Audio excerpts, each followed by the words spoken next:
Imagine a grand dinner table glowing with candlelight, guests dressed in their finest, laughter echoing through the hall. But at the far end of the table, a small girl in a faded dress sits silently, her eyes wide with hunger. Then, without warning, her stepmother tips a platter of scraps onto her lap, and the man beside her bursts into cruel laughter. The room falls silent, every guest frozen, while the child trembles, humiliated, with tears streaming down her cheeks. Have you ever seen a moment so heartbreaking, when innocence is treated with such cruelty? Where are you watching from today? Drop a comment below, I'd love to know. Don't forget to subscribe so you won't miss the rest of this journey. And may your day be filled with kindness and light. Snow fell steadily over the town of Ashwood, a small settlement tucked between rolling Appalachian hills where old brick storefronts lined a narrow main street and smoke curled lazily from chimneys.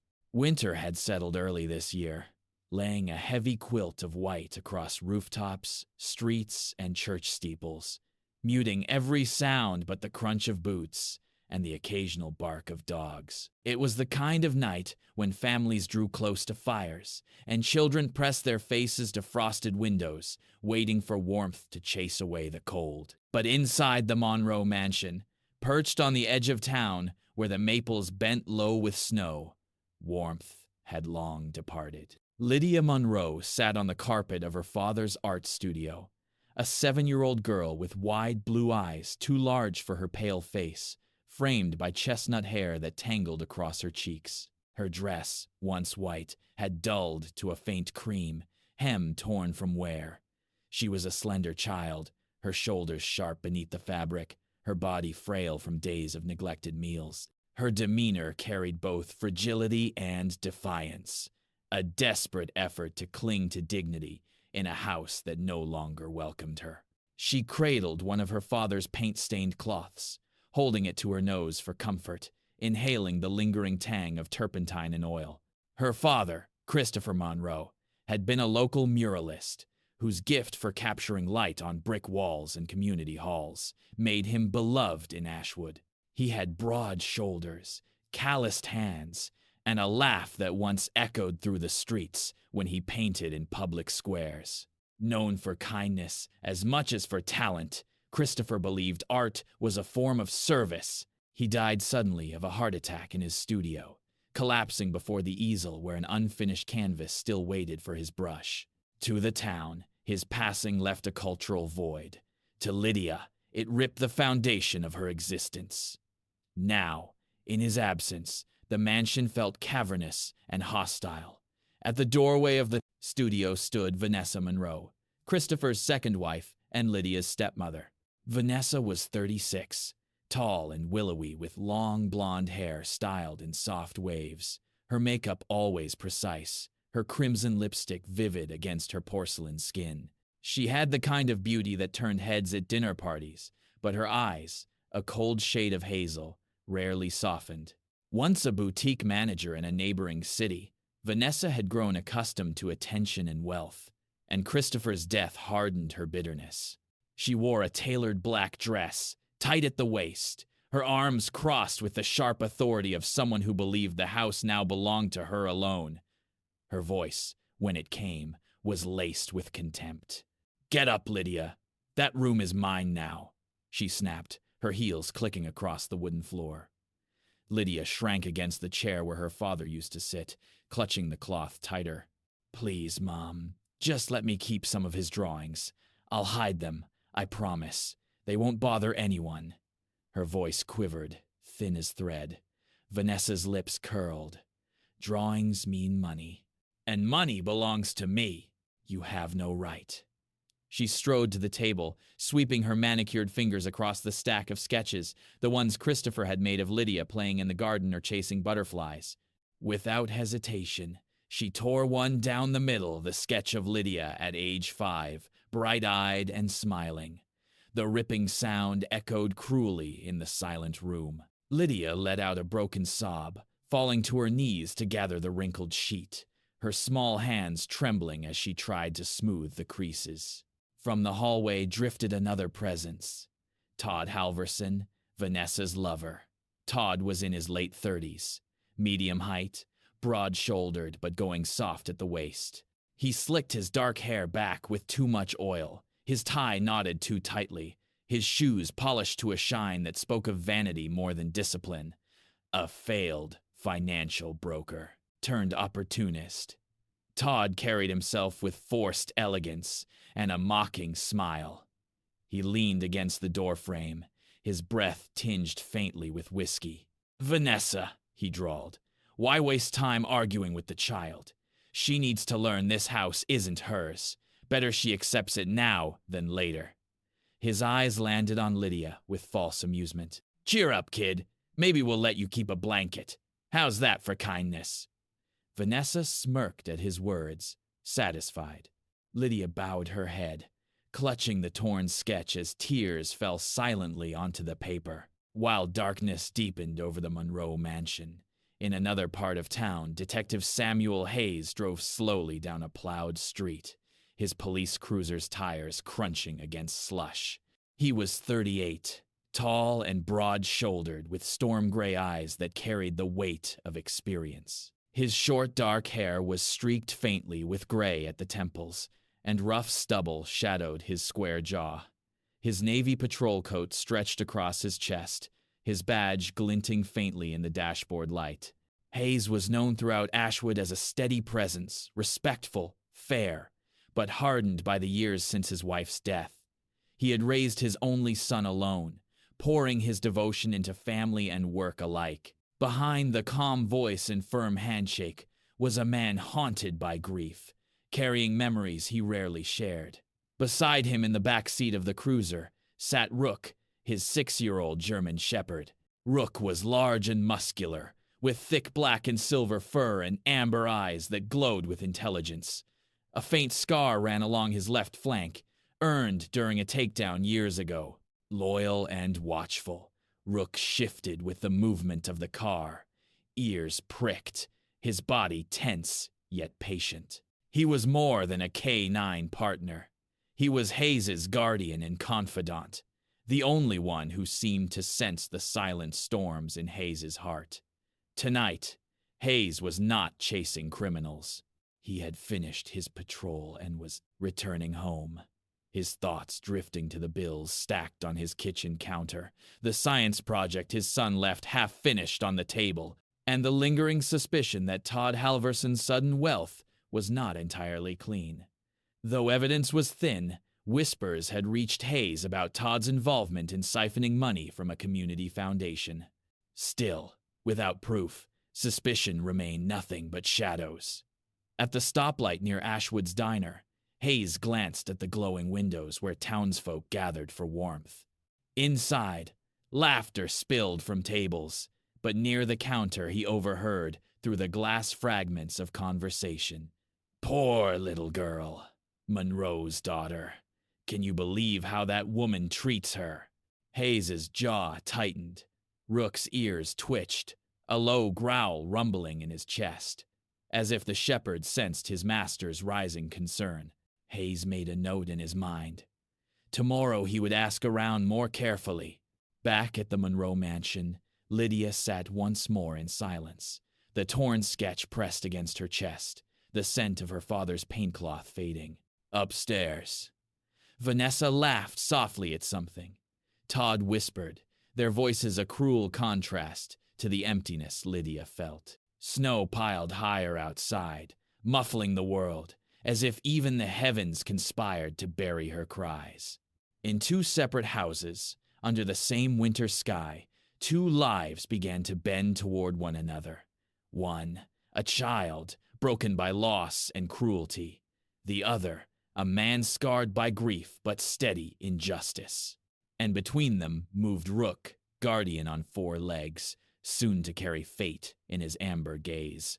The next morning, Ashwood lay hushed under a sky the color of steel. Frost clung to telephone wires, and the plowed streets carried the faint crunch of wagon wheels from early deliveries. The town looked serene, but inside the Monroe mansion, bitterness stirred like a storm refusing to die. Lydia Monroe sat cross-legged on the carpet of her father's studio, eyes swollen from crying through the night. She traced her small fingers over the wrinkled paper of the torn sketch, whispering to herself that maybe, if she pressed it flat enough, it would return to what it once had been. Her chestnut hair, unbrushed and tangled, fell into her face as she bent over the paper. The cold morning air seeped through the drafty windows, and she shivered in her thin dress. This room, once her refuge, now felt like enemy territory. Vanessa Monroe entered without knocking.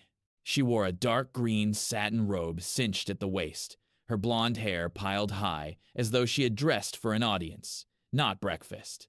Her hazel eyes swept the studio with the appraising look of someone assessing possessions, not memories. She was tall, striking, but her beauty hardened more each day into cruelty, like frost that no warmth could thaw. "I told you, Lydia," she said, her voice sharp as the scrape of ice. "These sketches belong to me now. They are worth money, and money is what keeps this house standing." She crossed the room, her perfume overwhelming, and scooped up another handful of drawings. Lydia scrambled to her knees, reaching out with trembling hands. "Please, don't. They're the only things I have left of him." Her voice cracked, her blue eyes wide with terror. Todd Halvorsen appeared behind Vanessa, dressed in a suit of navy pinstripes that seemed borrowed from another man's closet. He smirked as he adjusted his slicked-back hair. His square jaw was shadowed with careless stubble, and a glint of mockery lived in his dark eyes. He placed one arm casually around Vanessa's waist, as if to claim both her and the room. "The girl doesn't understand value," he said, his tone dripping with disdain. "Sentiment won't pay debts, sweetheart." Vanessa handed him the sketches, and Todd leafed through them like worthless scraps before dropping them into a polished leather briefcase. Lydia gasped, clutching her father's paintcloth tighter against her chest. When the pair left the studio, Lydia collapsed onto the wooden floor, pulling a small notebook from her hiding place beneath a loose board. She scrawled crooked words with her pencil. "Daddy, I miss you. They're taking everything away." Her tears blurred the page, but she pressed on until her small hands ached. Across town, Detective Samuel Hayes prepared to begin his day. His modest house sat near the edge of Ashwood, a red brick home with smoke curling gently from its chimney. Inside, the kitchen smelled faintly of coffee and toasted bread. Hayes stood at the counter, still in his Navy patrol coat, rubbing the tension from his eyes. His storm-gray gaze was distant, focused on the stack of reports that lay open beside him. At the table sat his son, Michael Hayes, a boy of 12 with his father's gray eyes and a mop of sandy brown hair that constantly fell into his face. He was slender, tall for his age, with an air of quiet thoughtfulness. Michael often wore the same sweatshirt too many days in a row, sleeves smudged with graphite from his sketches. He was a boy shaped by loss, his mother's death 3 years prior leaving him withdrawn, though he carried a quiet resilience. He was kind to neighbors, respectful to teachers, yet often too serious for his age. Michael set down his pencil, a half-finished sketch of Rook spread across his notebook. "Dad," he asked carefully, "did you hear what people are saying about the Monroe girl? That her stepmother doesn't feed her? That she's being treated like—" He trailed off, hesitant to use the words. Hayes stiffened, his rugged features hardening. He had heard rumors in the diner the night before, but hearing them from his son carved them deeper. "Rumors aren't proof," Hayes said slowly. "But proof, that's what I intend to find." In the corner of the kitchen, Rook stirred. The German shepherd rose from his blanket, stretching his muscular frame. His thick black and silver fur shimmered faintly in the light of the kitchen lamp, his amber eyes alert. He padded across the tiles, nose nudging Hayes's leg as if urging him to act. Rook was 6 now, old enough to have steadiness in his bones, yet young enough to carry strength in every stride. He had seen danger beside Hayes and carried scars of loyalty. To Michael, He was more than a police K-9. He was a protector and friend. Hayes ruffled the shepherd's ears and gathered his papers. Come on, Rook. We've got work to do. Later that morning, Hayes parked outside Ashwood's municipal building. Snow still drifted lazily from the sky, settling across the cruiser's windshield. Inside, the office smelled faintly of dust and old heating vents. Behind the reception desk sat Margaret Collins, a middle-aged secretary with a round face and tired green eyes. Margaret wore her brown hair in a tight bun, her cardigan patched at the elbows. She was known around town for being polite but firm, her voice carrying both the warmth of a caretaker and the sharpness of a woman who had raised 3 children on her own after her husband's accident at the mill. Years of balancing grief and duty had given her a practical nature, sympathetic but never indulgent. "Detective Hayes," she greeted, her voice even though the lines around her eyes deepened with concern. "I suppose you're here about the Monroe estate?" Hayes inclined his head. "You've heard, then." Margaret lowered her voice. "Everyone's heard. That little girl hasn't been seen outside in days. Some say she's been begging for food. Others whisper that Vanessa and that man, Todd, are selling off Christopher's belongings already." She glanced nervously around the room before continuing. "It doesn't sit right. Not after what Christopher gave to this town." Hayes tapped his pen against the desk, thoughtfully. Christopher's murals still colored Ashwood's walls, the schoolyard, the community center, even the diner's brick facade. Christopher had given light to their gray winters, and now his daughter was left in shadows. "Thank you, Margaret," Hayes said, his voice low. "Keep your ear open. If anything else surfaces, I need to know." When Hayes stepped back into the cold, Rook bounded beside him, nose tilted toward the wind. The detective paused, looking across the snowy street, where children bundled in scarves hurled snowballs in laughter. He thought of Lydia, too thin, too silent, and trapped in a house where love had died. Meanwhile, back at the mansion, Vanessa entertained 2 visitors in the parlor, her laughter echoing off the high ceilings. Lydia listened from the staircase, clutching her notebook. She had not eaten since yesterday, and her stomach ached with hunger, but she did not dare approach. Todd leaned against the mantel, recounting a story of business with exaggerated gestures, while Vanessa's red lips curved in admiration. The guests, both women from the neighboring town, nodded politely, their furs draped across their shoulders. Lydia caught their eyes for a moment, a silent plea, but they looked away, unwilling to risk Vanessa's wrath. Lydia retreated quietly to the studio, pulling out her notebook again. She drew clumsy figures, her father's tall form, her own small self at his side, and a large dog she imagined guarding them both. She had never owned a pet, but she longed for one. Someone who could shield her from the cruelty in the halls.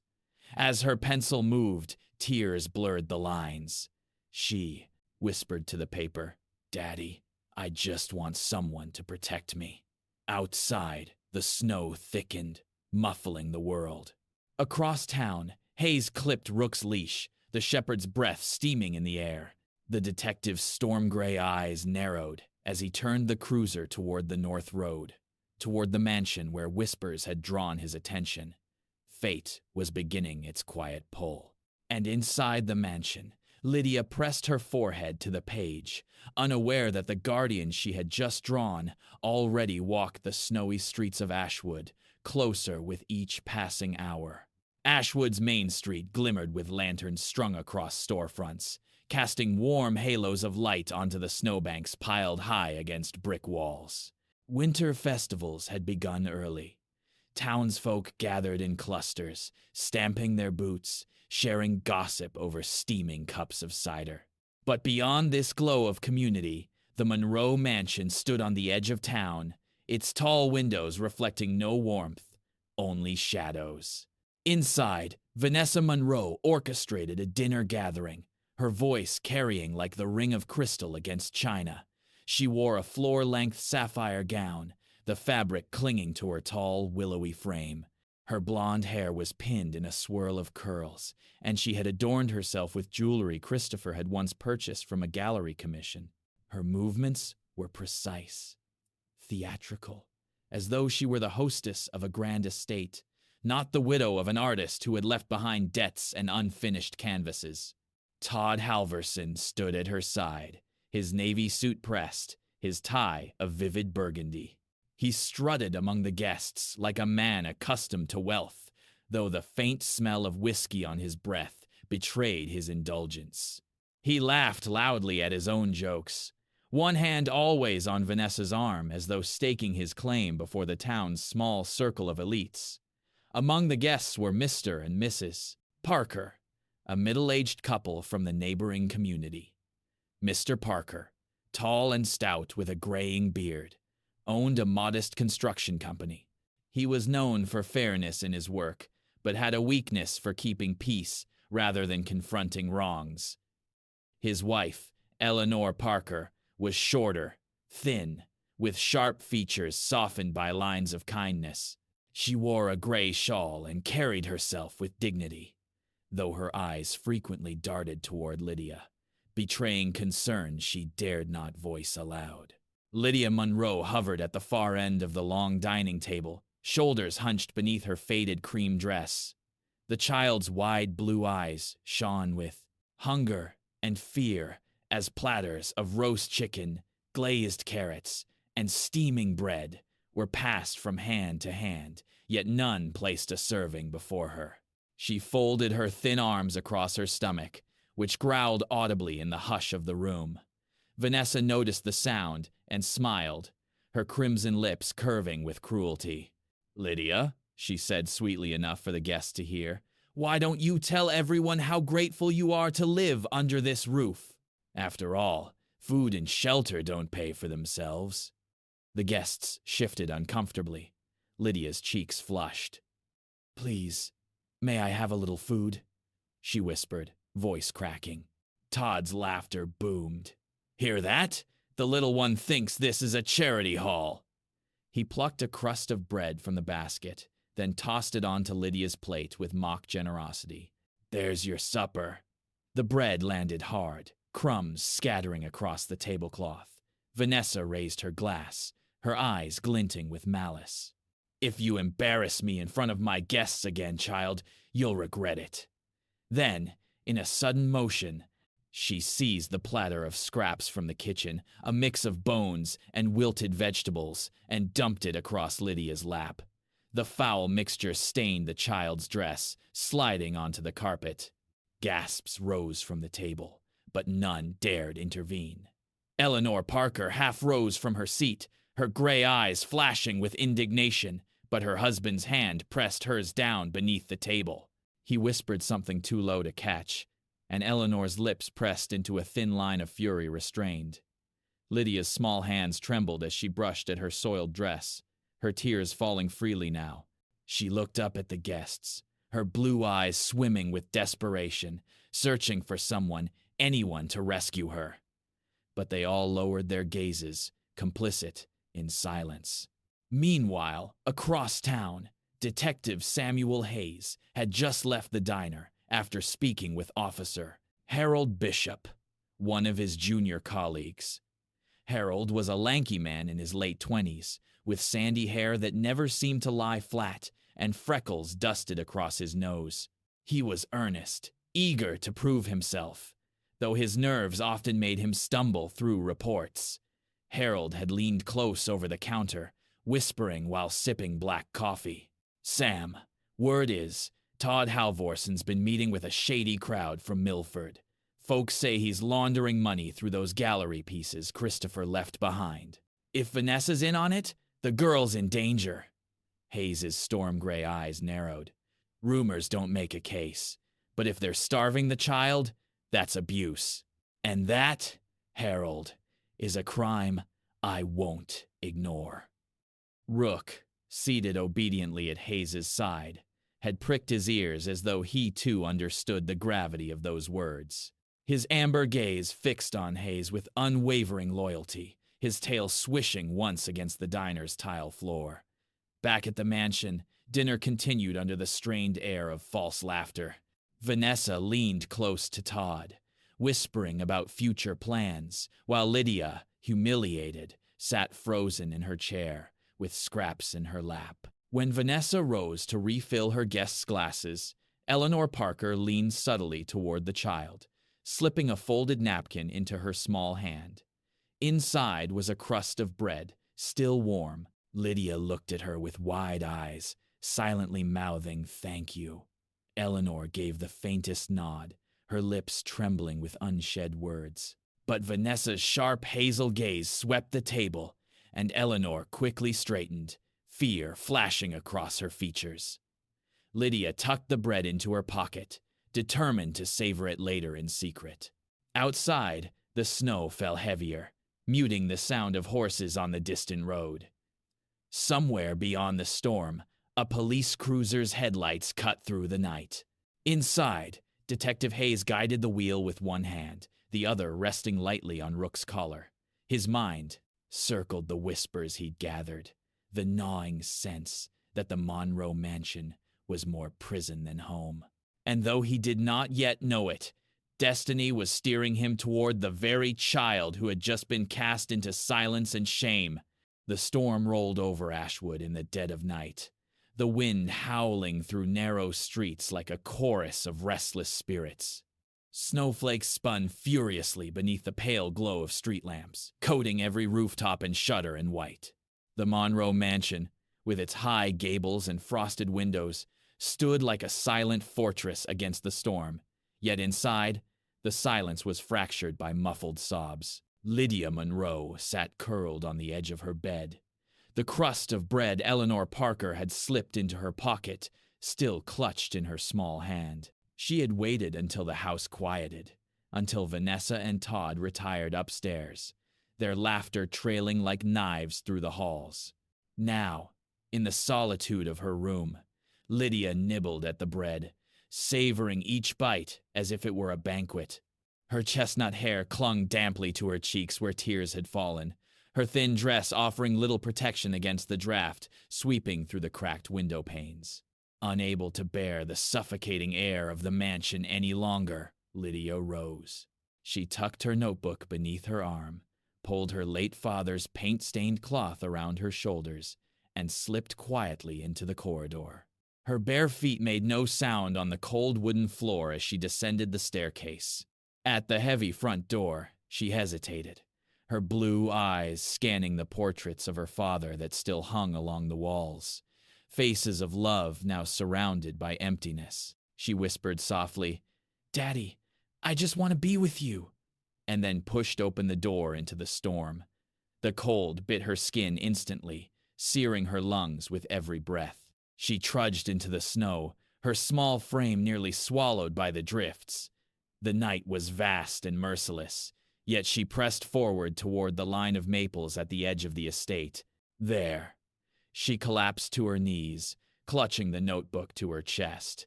The pencil in her numb fingers scratched clumsy letters. "Please, someone help me." The page blurred with tears before she folded it shut. At that same hour, Detective Samuel Hayes drove slowly along the northern road, his cruiser's headlights carving narrow tunnels of light through the storm. His jaw was clenched, his storm-gray eyes narrowed against the blur of falling snow. Rook sat in the back seat, ears pricked, nose pressed against the window. The German shepherd's amber eyes gleamed with intensity, and every so often he let out a low whine, as if restless with some instinct that his master could not yet decipher. Hayes muttered, "Easy, boy. We're almost home." But Rook's body tensed suddenly. He barked once, sharp and urgent, his tail lashing against the seat. Hayes frowned and slowed the cruiser, peering through the storm. At first, there was nothing, only endless white and the silhouettes of trees bending under ice. Then he saw it. A small figure collapsed near the maples, a smear of color against the snow. "Dear God," Hayes breathed, pulling the car to the roadside.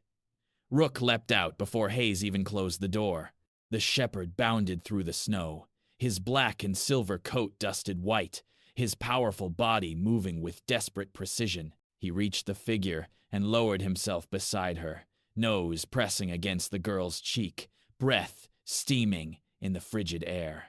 Lydia stirred faintly, blue eyes fluttering open, and in her daze, she thought she had drawn him into life, a guardian sketched into reality. Her trembling fingers clutched the dog's fur, and she whispered hoarsely, "Don't leave me." By the time Hayes knelt beside them, the wind tore at his patrol coat, whipping snow into his rugged face. He scooped the child into his arms, shocked at her lightness, as if she were no heavier than a bundle of rags. Her dress was soaked, her lips tinged with blue. "It's all right, sweetheart. You're safe now," Hayes murmured, his voice rough with emotion he had not felt in years. Rook circled protectively, barking into the storm as if daring the night itself to harm her further. Hayes carried Lydia to the cruiser, laying her gently across the back seat, while Rook climbed in beside her, curling his body like a shield around her frail frame. Lydia clung to Hayes's sleeve, her small hands gripping the wool of his coat with desperate strength. "Please, don't take me back," she whispered, her voice no more than a thread. Hayes's chest tightened. He had once heard the same tone in his son's voice after his wife's death. Fear of abandonment, fear of loss too great for a child to bear. He brushed a strand of chestnut hair from Lydia's face, his storm-gray eyes softening. "I won't. Not tonight. Not ever again if I can help it." He shut the door, returning to the driver's seat. Snow pelted against the windshield, the wipers fighting to clear the view.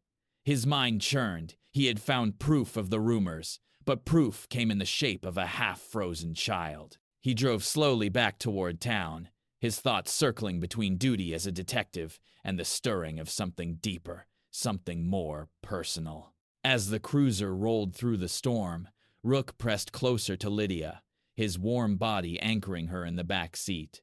She slipped into sleep at last, her breath shallow but steady, her notebook clutched in her lap. Hayes glanced at her through the rearview mirror, a swell of protectiveness rising within him. He had not asked for this moment, but destiny had placed the child in his path, and he would not turn away. Back at the Monroe mansion, Vanessa stirred from her sleep, faintly aware that the house was colder, emptier. She padded to Lydia's room, found the bed vacant, the window ajar, the footprints in snow leading away.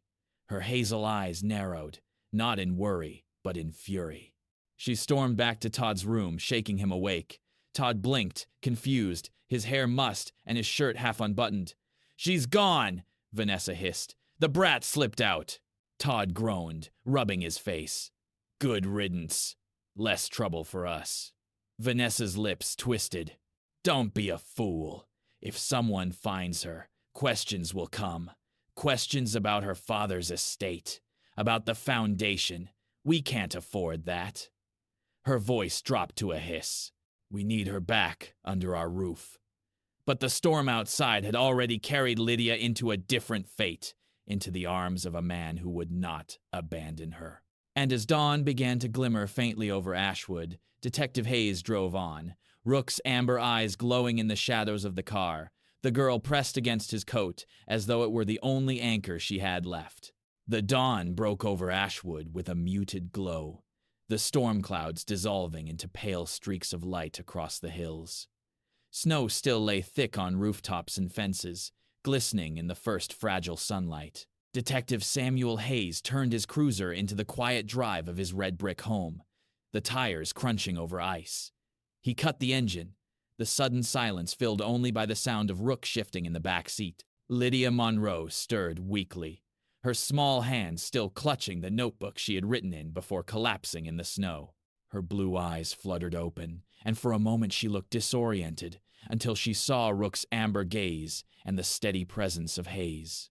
Relief softened her features as she whispered faintly, "Is this your house?" Hayes nodded, his rugged face gentling. "It island, and you'll be safe here." He lifted her carefully from the seat, her body feather light, and carried her to the front porch. The door opened before he could knock, Michael Hayes, his 12-year-old son, stood in his rumpled sweatshirt, hair sticking out in untidy strands. His storm-gray eyes, so like his father's, widened at the sight of the little girl in his father's arms. "Dad, who is she?" Michael asked, voice low but curious. "She needs a place to rest," Hayes replied simply. His tone allowed no argument, though Michael's gaze lingered on Lydia with both confusion and sympathy. Rook bounded inside first, shaking snow from his thick black and silver coat before settling near the fireplace, where the warmth radiated. The Hayes home was modest but welcoming. The living room walls were lined with shelves of well-worn books and framed photographs.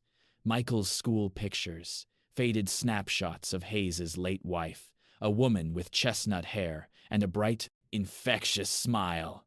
The furniture was plain but sturdy, softened with handmade quilts, folded neatly across the arms of chairs. The air carried the comforting scent of wood smoke, coffee. To Lydia, who had known only the cold austerity of the mansion, the house seemed like another world. Hayes carried her into the guest room, a small but bright space painted pale blue. Sunlight spilled through lace curtains, glinting across a wooden desk and a neatly made bed with a thick woolen blanket. A small lamp sat on the nightstand, and beside it rested a teddy bear with a patched ear. "This room's yours," Hayes said, setting her gently onto the bed. "At least for now, you'll need warmth and rest." Lydia's eyes widened as she touched the blanket with trembling fingers. "For me?" she whispered, as though the thought was too extraordinary to believe. Hayes smiled faintly. "For you." Michael hovered in the doorway, uncertain. He was protective of his father and wary of strangers, yet something in Lydia's frail figure softened him. After a moment, he stepped forward and placed the teddy bear beside her. "He's a bit worn out," Michael said, his voice shy. "But he's good company." Lydia hugged the bear tightly, her thin shoulders shaking with silent sobs, not of grief this time, but of overwhelmed gratitude. Later that morning, while Lydia slept, Hayes brewed coffee in the kitchen. The knock on the door came lightly but firmly, and when he opened it, Clara Jennings stood on the porch. Clara was in her early 40s, a nurse at Ashwood General. She had auburn hair, cut into a practical bob, freckles across her cheeks, and a warmth that made patients trust her instantly. Her figure was sturdy from years of long hospital shifts, and her sharp hazel eyes often missed nothing. Clara had been a friend of Hayes's late wife, and had remained quietly supportive since her death, occasionally helping with Michael when duty kept Hayes away. She stepped inside, brushing snow from her wool coat. "Sam, you called?" Hayes nodded. "There's a girl, Lydia Monroe. Found her outside last night in the storm. She's half-starved." Clara's eyes darkened with recognition. "The artist's daughter? People have whispered about her stepmother, but I didn't think—" She shook her head, her tone firm. "Show me to her." "Upstairs." Clara examined Lydia with practiced hands, checking her pulse and listening to her breathing. Lydia stirred awake, frightened at first, but Clara's steady voice calmed her. "You're safe, sweetheart. No one here will harm you." Clara pulled a small tin from her bag, offering broth she had prepared on her way. Lydia sipped cautiously, her face relaxing as warmth filled her stomach. Downstairs, Hayes spoke in a low voice with Clara. "I know Vanessa and Todd are up to more than neglect, but this child, she's proof enough to start." Clara frowned. "Vanessa won't let this go quietly. You'll have a fight on your hands." Hayes glanced toward the staircase, where Lydia now slept again, Rook lying across the threshold as guardian. "Then let it be a fight. She deserves better than the shadow she's been living in." By afternoon, the storm eased, and the world outside glistened with sunlight across the snow. Lydia ventured cautiously into the living room, wrapped in one of Clara's blankets. Michael sat on the floor near the hearth, sketching in his notebook. He looked up as Lydia approached. "Do you like to draw?" he asked tentatively. Lydia hesitated, then nodded. She knelt beside him, her small fingers reaching for the pencil he offered. She began to sketch clumsy but tender lines, a rough picture of Rook lying before the fire. Michael studied her work, surprised at the way she captured the dog's watchful eyes with such clarity. "You're good," he said honestly. Lydia's cheeks colored, the faintest smile breaking through her solemn face. For the first time since her father's death, she felt the stirrings of belonging. That evening, Hayes sat in his armchair, watching the children on the rug, with Rook sprawled protectively between them. Clara prepared supper in the kitchen, humming softly as the scent of stew filled the air. Hayes's storm-gray eyes softened as he leaned back, the weight of grief easing for a moment. He had not imagined his home filled with laughter again, but perhaps fate had plans larger than his own. For Lydia, the guest room, with its pale blue walls and teddy bear, became a sanctuary. She clutched her notebook against her chest before slipping under the wool blanket. The lamplight cast a golden glow across her innocent face as she whispered, "Thank you. To no one in particular. Perhaps to her father. Perhaps to the man and his son who had taken her in. Perhaps even to the loyal dog who guarded her door." Sleep claimed her gently, and for the first time in many nights, it was not haunted by nightmares. Outside, the snowbanks glittered under the moon, and in the mansion on the hill, Vanessa and Todd whispered furiously about their missing ward, unaware that the child they had scorned had already found a place where love still lived. The following week dawned quiet over Ashwood, though the snow still lingered in high banks along the sidewalks, sparkling under the pale winter Sunday. Lydia Monroe was beginning to stir with new rhythms in Detective Samuel Hayes's home. The pale blue room had become her refuge, and every morning she folded the blanket neatly, set the teddy bear in place, and carried her notebook downstairs to the living room where Michael Hayes often sat sketching by the fire. Their friendship was fragile but growing, stitched together by shared pencils and soft exchanges of words. Michael, with his sandy brown hair forever falling into his storm-gray eyes, was not accustomed to sharing his space. He had been protective of his father's attention since his mother's passing, wary of anyone intruding. Yet as Lydia quietly settled beside him each morning, her small hands tracing new drawings of Rook or the firelight on the rug, Michael began to soften. One morning, he offered her his sharper pencils without prompting. Lydia's blue eyes widened, gratitude flickering across her pale face. She sketched Rook in such detail that Michael found himself staring, realizing she carried the same instinct for light and line that his late father had once admired in his wife's artistic touches. Meanwhile, Detective Hayes carried his burdens to the police station. His storm-gray eyes, sharpened by years of fieldwork, now burned with suspicion of Todd Halvorsen. Reports had surfaced about irregularities in the Monroe Foundation accounts, the charity Christopher Monroe had created to fund murals and scholarships for poor students. Hayes requested files from the county clerk's office, where he met Dorothy Klein, a clerk in her 50s, with round spectacles and silver-streaked brown hair pulled into a bun. Dorothy was meticulous, with a reputation for never losing a document. She spoke crisply, her words efficient, a result of decades balancing both paperwork and raising 3 sons alone. After her husband's departure, as Dorothy slid the files across the counter, she leaned forward slightly.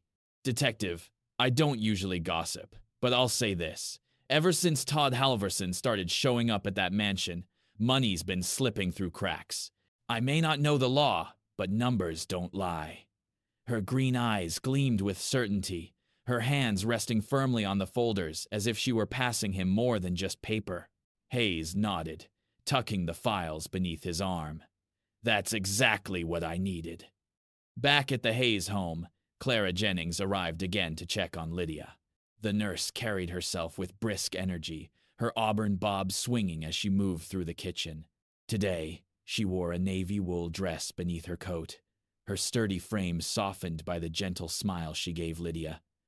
Clara sat beside the girl, gently examining her hands. "You're regaining strength," she said warmly. "A bit of color is returning to your cheeks." Lydia glanced shyly toward Michael, who was pretending not to listen.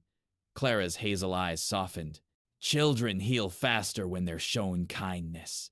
And you're not alone anymore, sweetheart." Lydia clutched her notebook to her chest, whispering, "I used to write to Daddy in here. Now, maybe I'll write to him about this house too." Clara brushed a strand of hair from her face. "Then he'll know you've found safety." That evening, Hayes spread the foundation files across his kitchen table. Michael peered over his shoulder, curiosity tugging at him. Hayes explained, in simple words, "This foundation was meant to fund art for children. But look, money was transferred into shell accounts." Todd's name surfaces again and again. Michael frowned, his young features tightening. "So he stole from kids, like Lydia?" Hayes's jaw clenched. "That's exactly what it looks like." Rook, lying at Hayes's feet, gave a low growl, as if echoing the tension in the room. The German Shepherd's amber eyes flicked toward the window, his ears twitching at distant sounds. Hayes rose and checked the snowy street outside, but saw only the faint glow of lanterns. Still, the unease lingered. At the Monroe mansion, Vanessa Monroe sat in the parlor, her sapphire gown replaced by a tailored burgundy dress. She paced before the fireplace, her hazel eyes flashing with irritation. "The girl vanished into thin air, Todd. Do you realize what this means? If anyone discovers how we treated her, if they dig into the foundation, we're ruined." Todd reclined in an armchair, whiskey glass in hand, his dark hair disheveled. "Calm down. She's probably with some relative. We'll find her. Bring her back. Make it look like we were the worried guardians all along." His voice carried arrogance, but his restless movements betrayed unease. At that moment, the front door opened, and Claudia Mendoza entered. Claudia was in her early 30s, striking with long black hair falling in sleek waves over her shoulders. Her sharp cheekbones and dark eyes gave her an aura of elegance and cold calculation. She wore a fitted gray coat with fur lining and leather gloves, her every motion precise. Claudia had once worked at a brokerage firm with Todd, and was rumored to be skilled at laundering funds. Her personality was controlled, unemotional, shaped by years of clawing her way upward in a world that underestimated her. "You're losing control," Claudia said coolly, removing her gloves. "The girl's disappearance has already drawn whispers in town. If Hayes catches scent of the Foundation's accounts, you'll need more than excuses. You'll need cover." Vanessa's face paled slightly at the detective's name, while Todd smirked faintly, though his grip tightened on his glass. Back at Hayes's home, Lydia was in the living room with Michael. She sat cross-legged on the rug, sketching with her pencil. Michael leaned against the sofa, his notebook open too. Lydia showed him her drawing Rook lying proudly before the fire. Michael chuckled. "You made him look even braver than he island." Lydia's lips curved in the smallest smile.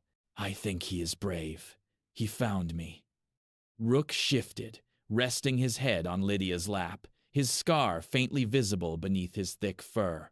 Lydia stroked his coat with careful fingers, whispering, "You're my protector, aren't you?" The dog's amber eyes closed, his breathing steady, as if giving his answer without words. Hayes entered the room, watching the children. For the first time in years, he felt the fragile threads of family weaving together again. His storm gray eyes softened, though the weight of his discovery pressed at the back of his mind. The conspiracy around Todd was growing, and Lydia's safety now bound him more tightly to the case than any badge ever could. Outside, the wind shifted, carrying whispers of danger. But inside the Hayes home, warmth flickered in the firelight, and a child who once wept in silence began to feel what safety meant. The winter sun slipped behind thick clouds as Detective Samuel Hayes guided his cruiser down the icy road that curved toward the Monroe mansion.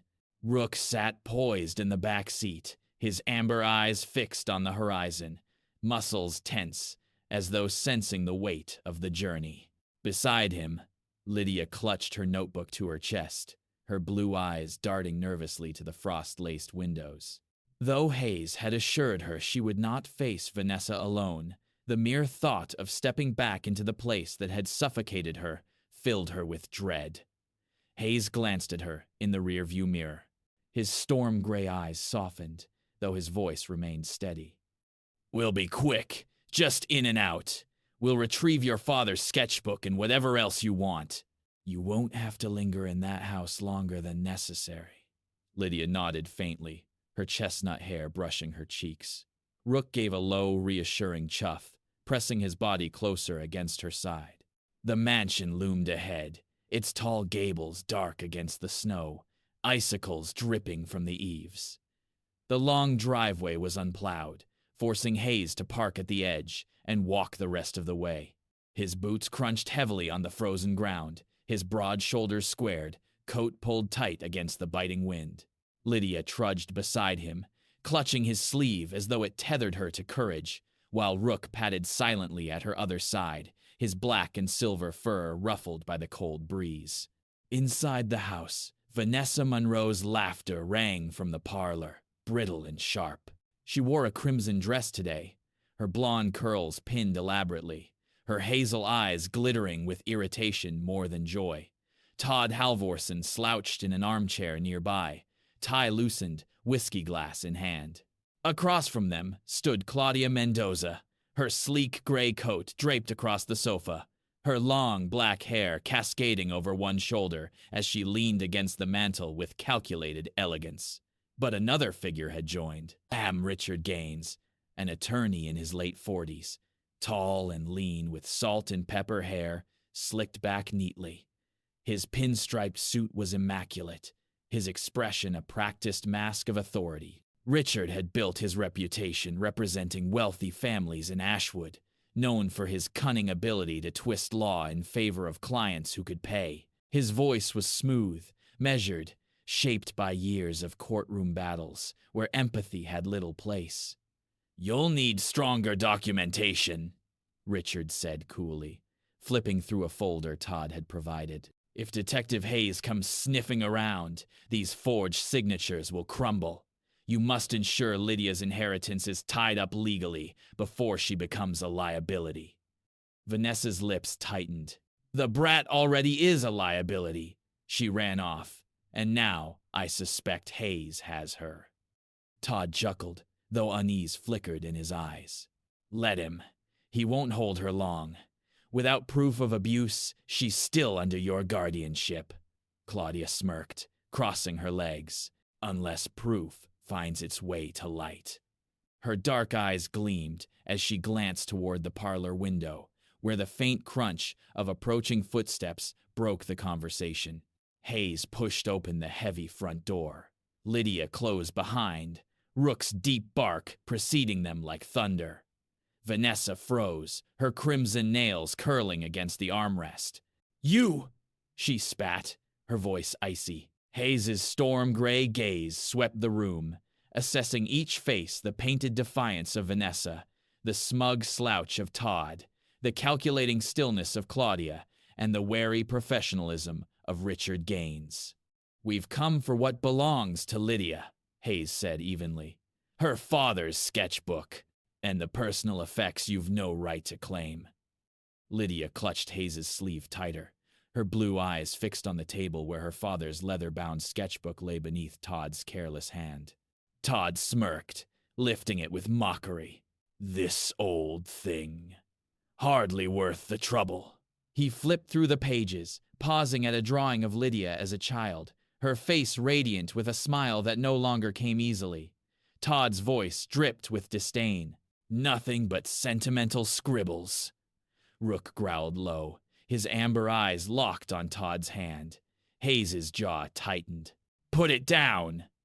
His voice carried the weight of command, honed through years on the force. Todd hesitated, then tossed the sketchbook onto the table with a laugh, though his shoulders tensed as though the shepherd's gaze had unsettled him. Lydia darted forward, snatching the sketchbook to her chest as if reclaiming a piece of her soul.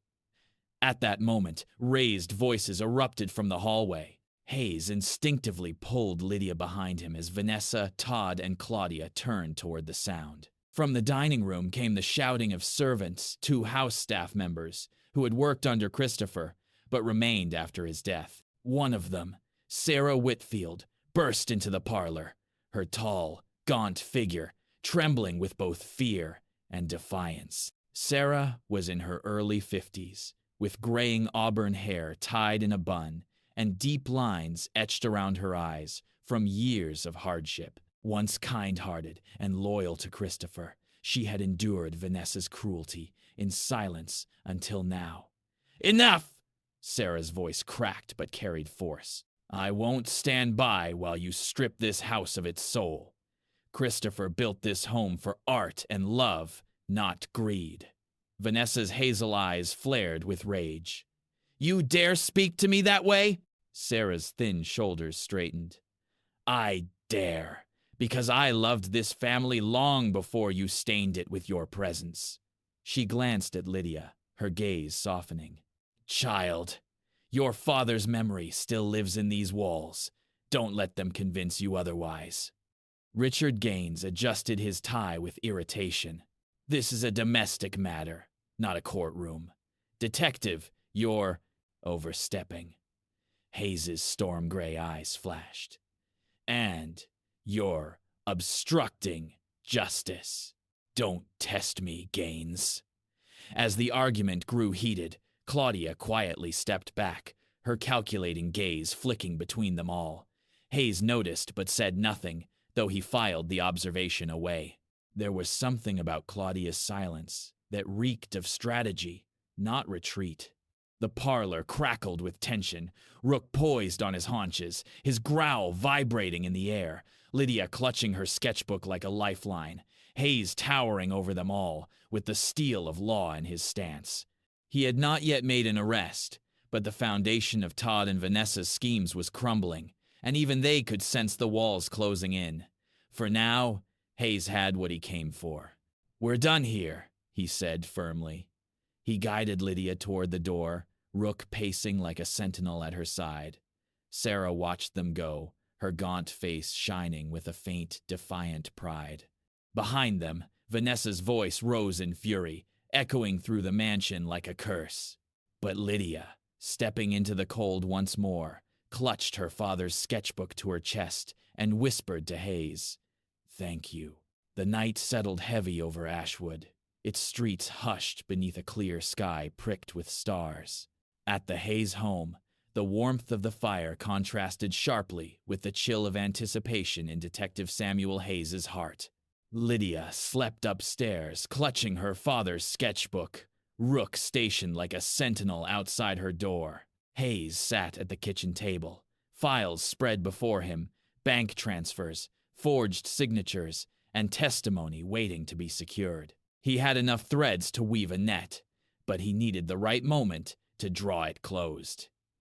By morning, Hayes was back at the police station, his navy coat dusted with frost. Officer Harold Bishop joined him, lanky frame tense, freckles standing out against his pale, winter-chapped skin. Harold was eager, nervous, determined to prove himself. He placed a folder on the desk, his sandy hair sticking up in tufts. "Detective," the bank confirmed it. "Large withdrawals routed through shell accounts in Milford, all tied to Todd Halverson. Vanessa's name appears on property transfers, too." Hayes's storm-gray eyes darkened as he flipped through the documents. "It's worse than I thought. They didn't just bleed the foundation, they've been laundering money under Lydia's guardianship." Rook, lying at his feet, let out a growl as if echoing his master's anger. In another office, Hayes met with Captain Raymond Doyle, his commanding officer. Doyle was in his mid-50s, tall with thinning silver hair and a broad frame. His blue eyes carried both fatigue and authority, shaped by 3 decades in law enforcement.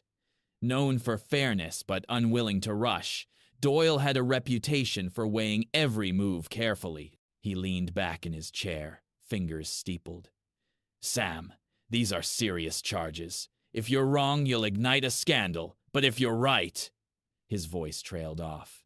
"I'm right," Hayes said firmly. His voice carried the steadiness of conviction. "We move tonight." Doyle studied him, then nodded slowly. "You'll have a team. Don't let this turn into a spectacle." As dusk fell, black SUVs rolled quietly into the tree-lined drive of the Monroe mansion.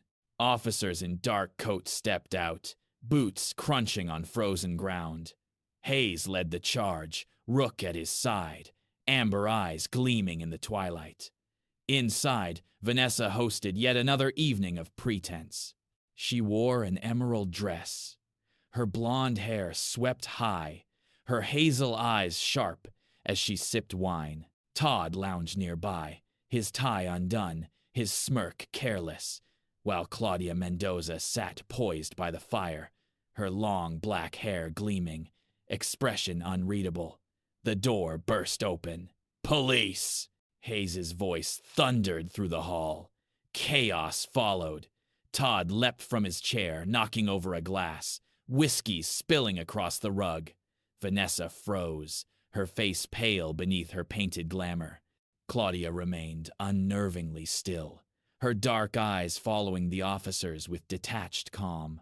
"Vanessa, Monroe, Todd, Halverson, you're under arrest for fraud, embezzlement, and child endangerment," Hayes declared, his voice cold as steel.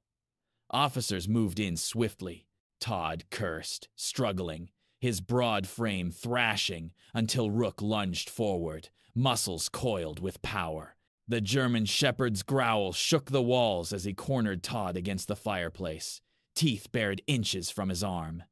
Todd's bravado crumbled, his hands lifting in surrender, fear flashing across his face. Vanessa's composure broke as handcuffs clicked around her wrists. "You can't do this. She's mine. She's my stepdaughter." Her voice cracked with desperation, but the room had already turned against her. From the doorway, Sarah Whitfield, the gaunt housekeeper with auburn hair streaked gray, watched silently, her green eyes burning with quiet satisfaction. She had remained in the mansion after Christopher's death, enduring Vanessa's cruelty in order to protect fragments of his legacy. Now, vindication softened, the weariness etched into her features. "You never loved her," Sarah said quietly, her voice cutting deeper than any official charge. "You only loved what you could take." Claudia rose slowly, her sleek gray coat whispering as she moved. "I assume I'm free to leave, Detective?" she asked coolly. Her long fingers adjusted the strap of her purse, her lips curving faintly. Hayes's storm gray eyes narrowed. "For now, but don't get comfortable." Claudia's dark gaze met his unflinching, before she slipped out into the night like a shadow that promised to return. The guests who had been dining earlier huddled at the edges of the parlor, their faces pale, their whispers sharp. Among them, Eleanor Parker clutched her shawl, her gray eyes brimming with relief. She turned to her husband, who stood rigid with discomfort. "I told you," she whispered fiercely. "I told you something was wrong." As Todd and Vanessa were led out into the snowy night, cameras from local reporters flashed unexpectedly. Someone had tipped them off. The scene spread quickly through Ashwood, neighbors whispering as headlines promised scandal. Hayes stood at the mansion's threshold, his broad shoulders silhouetted against the glow of police lights. Rook stood tall at his side, his amber eyes fixed on the departing criminals. Back at the Hayes home, Lydia sat curled on the sofa, sketchbook on her lap. Clara Jennings had arrived to sit with her while Hayes was away, her auburn bob tucked neatly behind her ears, her hazel eyes warm. She gently stroked Lydia's hair as the girl whispered, "What if they come back for me?" Clara's voice was firm, steady as a hearth fire. "They won't. Not anymore. You're safe now." When Hayes returned, snow still clinging to his boots, Lydia rushed to him, clutching her sketchbook tightly. Rook padded in behind, brushing against her small frame. She buried her face in Hayes's coat, whispering, "Thank you." Hayes's storm-gray eyes softened, the lines of weariness easing. For the first time in years, he felt not only the satisfaction of justice, but the stirring of something more, a fragile family taking root in the warmth of his home. The weeks that followed the arrests unfurled slowly, like winter giving way to spring. Ashwood was still blanketed in snow, but now the streets buzzed with talk of justice served. The Monroe mansion stood shuttered, its tall windows dark, a monument to greed undone. Meanwhile, across town, in the modest red brick house of Detective Samuel Hayes, warmth and new life began to take root. Lydia Monroe adjusted quickly to her new rhythm, though the scars of her past lingered. Every morning she woke in her pale blue room, sunlight spilling across lace curtains. The teddy bear Michael had given her nestled against her cheek. She folded her blanket with care, almost ritualistically, as if to remind herself that this place, unlike the mansion, was hers to belong to. Her sketchbook never left her side. Samuel Hayes carried himself with his usual rugged steadiness, but those who knew him best noticed the change. His storm-gray eyes, once perpetually shadowed with grief, now often softened when they rested on Lydia or Michael. He still worked long hours at the station, but each night he returned home to find the children drawing at the table, rooks sprawled protectively at their feet, the house filled with something he had not thought possible again, laughter. Michael Hayes, once reserved, grew into his role as an older brother. His sandy hair remained unruly, his sweatshirt sleeves still smudged with graphite, but his posture shifted. He walked taller now, more confident. He teased Lydia lightly when she sketched Rook with exaggeratedly heroic proportions, and she teased him back about his crooked attempts at drawing people. Their bond deepened with each shared page. One Saturday morning, Clara Jennings arrived with a stack of supplies, a set of fresh paints, brushes, and thick paper. She wore her auburn bob neatly tucked behind her ears, her hazel eyes alight with purpose. "The town is holding an exhibition to honor Christopher Monroe's legacy," she announced as she set the box on the kitchen table. I think it's time Lydia's voice was part of it. Lydia's blue eyes widened. Her thin fingers traced the brushes reverently, her chest tightening with both fear and longing. Clara placed a gentle hand on her shoulder. "Your father's gift flows through you. Don't hide it," Hayes agreed, his voice quiet but firm. "It's not just about art. It's about showing Ashwood you're more than what they saw at that mansion." The following week, preparations for the exhibition began in earnest. The town hall, usually a place for council meetings, was transformed. Volunteers from the community bustled about, hanging Christopher's murals that had been salvaged, cleaning the polished wooden floors, stringing soft golden lights overhead. Among them was Evelyn Marsh, a retired art teacher in her 60s, with a slender frame and silver hair tied back in a bun. Her lined face carried both severity and warmth, shaped by decades spent coaxing shy students into finding their voices through color and canvas. Evelyn, dressed in a simple gray sweater and long skirt, approached Lydia with a stern smile. "You're Christopher's girl. I remember you sitting in the corner of his classes, smudging your fingers with paint. He'd be proud to see you here." Her sharp blue eyes softened. "Now it's your turn." On the day of the exhibition, Ashwood gathered. Families arrived in thick coats, cheeks flushed from the cold, children tugging their parents toward the glowing hall. Reporters lingered, their cameras ready, but the atmosphere was reverent rather than scandalous. Hayes stood tall at the entrance, his navy coat buttoned, his storm-gray eyes scanning the crowd with protective vigilance. Rook sat beside him, his black and silver fur gleaming, amber eyes steady. Townsfolk paused to pat the shepherd's head, whispering gratitude for his loyalty and courage. Inside, Lydia's small frame seemed swallowed by the grandeur of the hall. Yet when she stepped toward the easel set for her, something changed. She wore a pale blue dress Clara had mended for her chestnut hair brushed smooth, her wide eyes glowing with nervous determination. Michael stood beside her, holding her sketchbook as though it were treasure. Clara and Evelyn waited nearby, their gazes encouraging. Lydia dipped her brush into yellow paint, then into green, and began to work. The strokes were hesitant at first, but soon they grew bolder.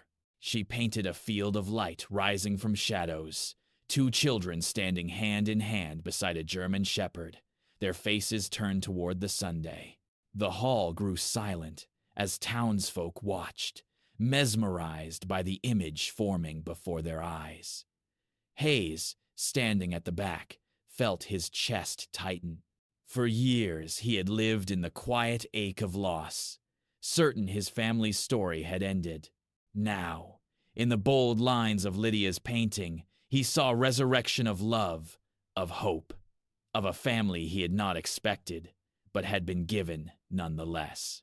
His storm-gray eyes blurred, though he did not wipe them clear. When Lydia set her brush down, applause filled the hall, echoing against the high ceiling. Children clapped loudly, their laughter ringing, while adults whispered of Christopher's legacy living on in his daughter. Lydia's face flushed, her small chest rising with pride. She whispered softly, as if to her father, "I found my laughter again." That evening, back at the Hayes home, the family gathered around the fireplace. Michael showed Lydia how to roast marshmallows. Clara poured hot cocoa, and Rook rested with his head in Lydia's lap, his amber eyes content. Hayes sat back in his chair, listening to the hum of voices, the sound of children's laughter weaving into the warmth of the house. For the first time in many years, his grief eased into peace. And in that quiet, beneath the soft crackle of the fire, Lydia finally believed she was no longer alone. She had not only reclaimed her father's light, but found a family who would guard it with her. In the end, this story reminds us that even in the darkest moments, God can send a miracle in the form of love, protection, and family. Just like Lydia found safety and hope again, we too can discover light when we least expect it. In our daily lives, we may not always see the hand of God directly, but through acts of kindness, courage, and compassion, his miracles continue to unfold. If this story touched your heart, please share it with someone who might need a reminder of God's love. Leave a comment to tell us where you are watching from, and do not forget to subscribe to the channel so you never miss these journeys of hope. And if you believe in the miracle of God's protection, type Amen in the comments. May God bless you and your family today and always.